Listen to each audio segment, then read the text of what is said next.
오늘은 전도서 말씀이고요. 특별히 저는 2절의 말씀이 굉장히 좀 무섭다라는 생각을 하게 되었습니다.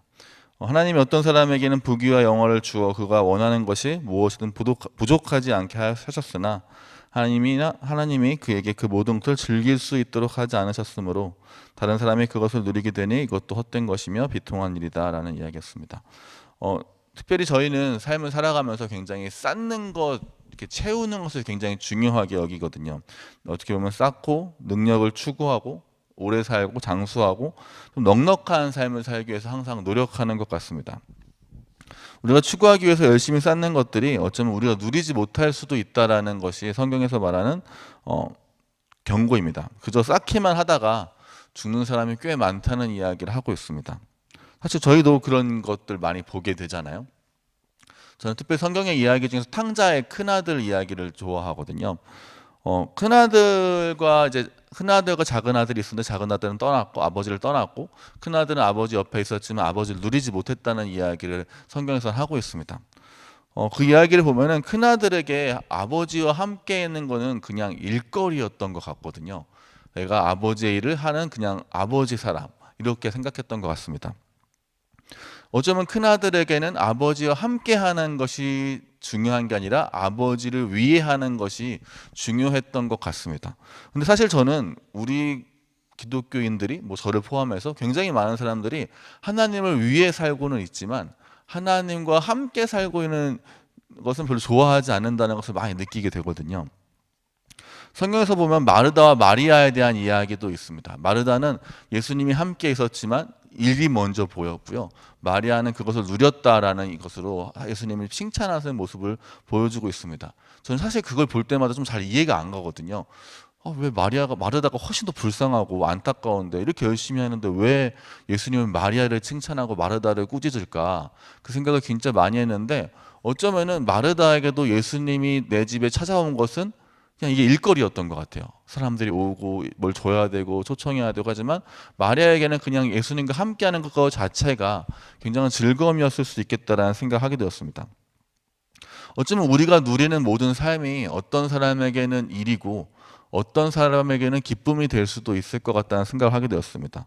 오늘 아까 찬양했듯이 태산을 넘어 험국에 가도 빛 가운데로 걸어가면 주께서 항상 나와 함께 하시기 때문에 그것이 기쁨이 될 수도 있지만 사실 그렇게 또 기쁨이 안 될 수도 있지 않겠습니까?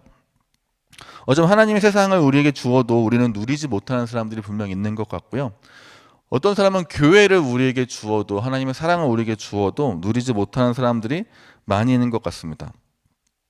하나님이 가족을 주어도 누리지 못하는 경우가 많이 있습니다.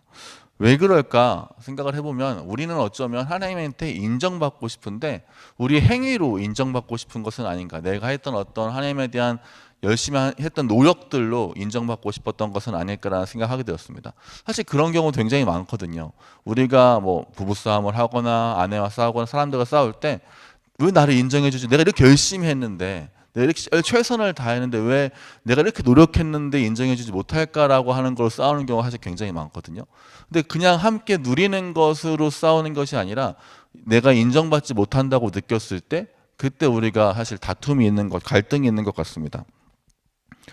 어쩌면 우리의 행위로 하나님께 인정받으려 한다고 하면 우리는 쉴 수 없습니다. 우리의 행위로 사람에게 인정받으려고 할 때에도 우리는 역시 쉴 수는 없습니다. 어쩌면 그것은 전도서에 말하는 것처럼 헛된 것일지도 모르겠습니다. 어쩌면 3절 말씀처럼 그렇게 인정받지 못하고 그냥 많은 것을 장수를 한다 하더라도 오랫동안 가족들과 함께 할 수 있는 시간이 있다 하더라도 그렇게 누리지 못한다면 어쩌면 태어나지 않는 것이 더 낫다라고 말한 전도서의 이야기가 우리에게 남의 이야기가 아닐 수 있을 것 같습니다. 복음이라는 건 무엇이냐면은 하나님의 자녀됨을 누리는 것입니다. 하나님의 사랑 안에서 붙잡혀 있을 때 내가 가장 자유롭다라는 것을 알고 누릴 수 있는 삶입니다. 그것은 어쩌면 고통이 없다는 의미가 아니라 고통이 있음에도 불구하고 그것을 뛰어넘는 하나님의 보호하심을 믿는 것입니다. 아침에 저희가 이렇게 매번 새벽에 나와서 말씀을 듣지 않습니까? 어쩌면은 기도도 하러 오고 말씀을 들으러도 오는데 우리는 어쩌면 이것을 의무로 할 수도 있고요. 어쩌면 우리는 이것을 기쁨으로 할 수도 있는 것 같습니다. 말씀을 많이 들어서 내가 복 받을 거야 라고 한다면 이것이 의무가 될 것 같거든요. 그런데 그냥 주님의 말씀이 궁금하고 내가 어떻게 하는 것이 하나님과 함께 누리는 것일까, 하나님의 삶을 함께 살아가는 것일까 생각해 본다면은, 어떻게 하면 하나님의 마음과 내 마음이 닿을 수 있을까라고 생각한다면은 그것은 누리는 것이 될 수 있을 것 같습니다. 탕자의 비유에서 첫째 아들의 가장 큰 문제는 의무에 갇혀서 자신에게 필요한 것이 무엇인지 몰랐다는 것입니다. 그 얘기는 어쩌면 오로지 내가 둘째 아들보다는 열심히 살았지, 내가 둘째 아들보다는 아빠한테 잘했지라는 것을 가지고 혼자 굉장히 아버지는 나에게 상을 베푸실 거야라는 그 마음으로 끊임없이 일했던 것이 아닌가라는 생각을 하게 되었습니다. 전 여러분이 충분하지 않다는 불안감으로 살지 않으셨으면 좋겠습니다. 복음이란 건 내게 주어진 상황 속에서 하나님의 임재를 누리는 것입니다. 그 상황 속에서 하나님을 바라보는 것이고요, 내 상황 속에서 하나님의 책임져 주심을 믿어보는 것입니다. 그 하나님이 오늘 우리 성도님들의 삶 가운데 살아있음을 느끼는 그런 하루가 되셨으면 좋겠습니다. 그 하나님이 믿어지시는 그런 하루가 되셨으면 좋겠습니다. 12절 말씀에 보면 이처럼 짧은 인생에서 진짜 무엇이 나에게 좋은지 어떻게 압니까? 이런 질문을 합니다. 하나님만이 아시고 하나님만이 내 주권자이심을 인정한다면 우리에게 주어진 상황을 좀 더 하나님의 시선으로 바라볼 수 있지 않을까라는 생각하게 되었습니다. 예전에 저희 요한 목사님께서 강아지를 키우셨었거든요. 그 강아지는 미라클인데 요한 목사님 가끔씩 해외를 나가실 때 저희 집에 딸이 있으니까 강아지를 맡기셨어요. 그러면 두 가지 반응이 나타납니다. 저희 딸은 너무 행복해하고요, 저는 너무 부담스러워합니다. 왜냐하면 이 아이가 잘못되면 어떡해.